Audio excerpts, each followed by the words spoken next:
Modelling துறையில் கலக்கி பின் சினிமாவிற்குள் entry கொடுத்தவர்களில் ஒருவர்தான் நடிகை ரெஜினா. கேடி பில்லா, கில்லாடி ரங்கா போன்ற திரைப்படங்களின் மூலம் பிரபல்யமானவர். இதனை அடுத்து மாநகரம் சரவணனிருக்க பயமேன், ஜெமினி கணேசனும் சுருளிராஜனும், நெஞ்சம் மறப்பதில்லை, சக்ரா, தலைவி, காஞ்சனா 3, கண்ணப்பன் உள்ளிட்ட பல படங்களில் நடித்துள்ளார்.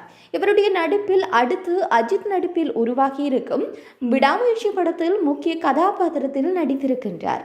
அண்மையில் நடிகை ரெஜினா மதம் மாறியதற்கான காரணத்தை பேட்டியொன்றில் கூறியுள்ளார். அதில் அவர், என் அம்மா கிறிஸ்டியன், என் அப்பா இஸ்லாம், இருவரும் காதலித்து திருமணம் செய்து கொண்டார்கள். நான் முஸ்லீமாகத்தான் பிறந்தேன்.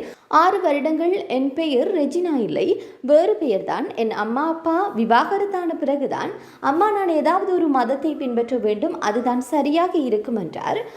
அவருக்கு இஸ்லாம் மதம் தெரியாது என்பதால் அவர்கள் என்னை கிறிஸ்டியனாக வளர்த்து அந்த மதத்தை பின்பற்ற சொன்னார்கள்.